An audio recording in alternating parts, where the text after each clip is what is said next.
Hello everyone, welcome to Toyeen Talks. Báwo ló ṣe ń lọ lọ́dọ̀ yín? Okay, this is just a quick one. I'd like to thank you all for watching. Till I'll see you in my next video. Stay safe, stay blessed. I love you all. Bye.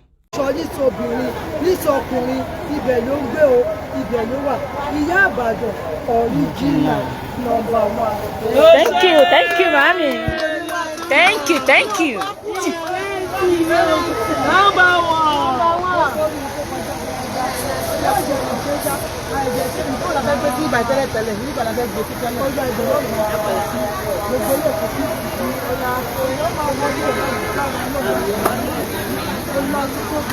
Hello, mommy. Ajá Musa ẹ máa ta o. Amen, ya Allah. Owó ńláńlá o. Láti débi ti pẹ́ lọ́lọ́run aṣọ. Amen, ya Allah. Hello, Ẹ mommy. máa ta. أنا سيدك لنا في ديننا أفواجا فسبي بأمر ربك أفواجا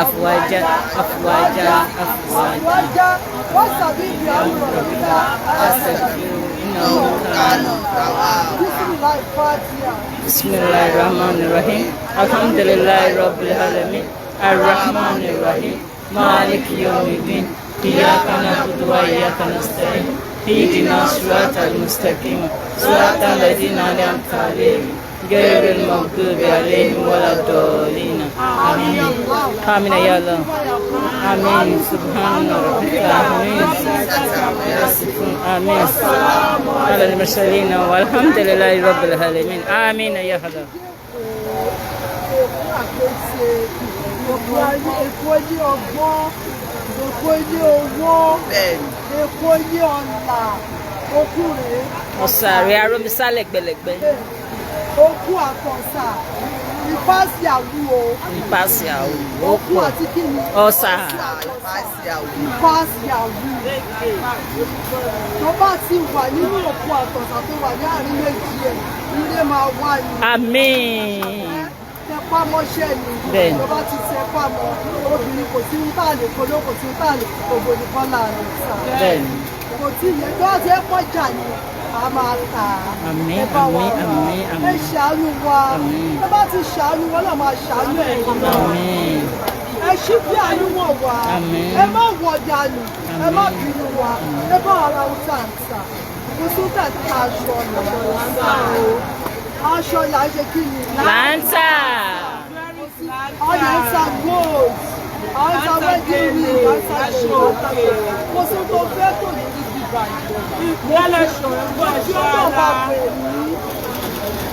mo fi ọmọ bá bẹ̀rẹ̀ àti ọláìfẹ́fẹ́ rí sí mi ìfẹ́ tẹ́lí sí ọlọ́run tẹ́lí sí bẹ̀rẹ̀ ọlọ́run nípa náà bẹ́ẹ̀ náà.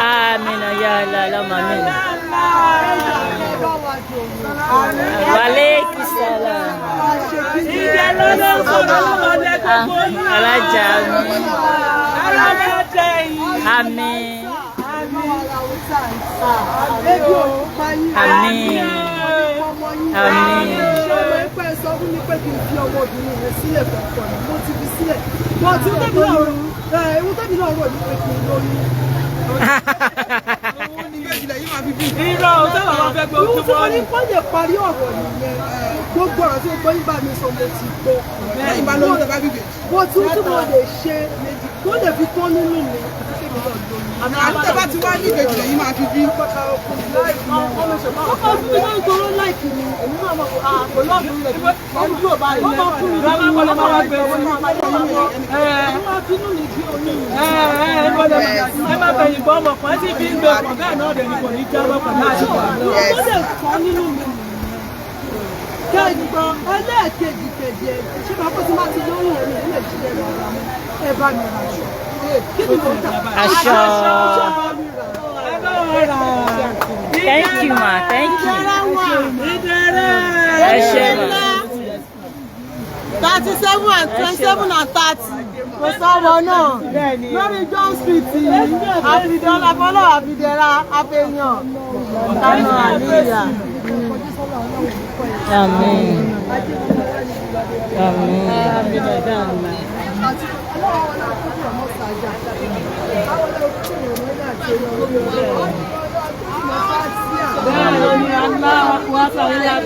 Àmín. Àmín. Allah. Allah. Allah. Allah. Àmín. Àmín ya Allah. Àmín. Àmín. Àmín ya Allah. Àmín. Àmín. Àmín ya Allah. Àmín. Amin ya Allah. Amin ya Allah. Amin ya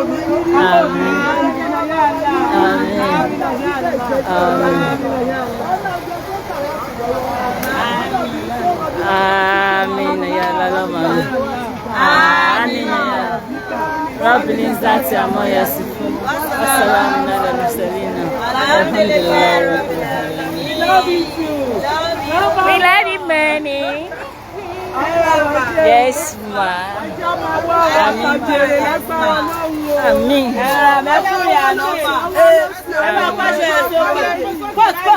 Oh, sorry.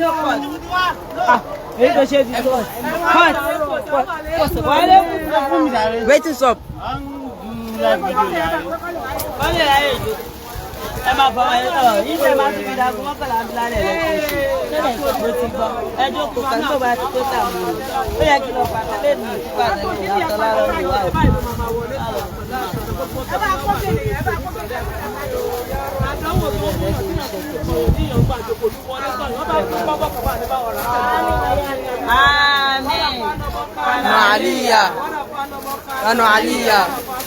Kanu Aliya.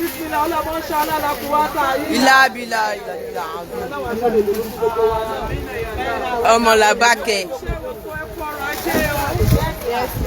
ọmọ làbákẹ́ lélẹ̀ yóò ayakíngbàdé Sàámú Alájọ ọmọ làbákẹ́ gangan mo fẹ́ gbé.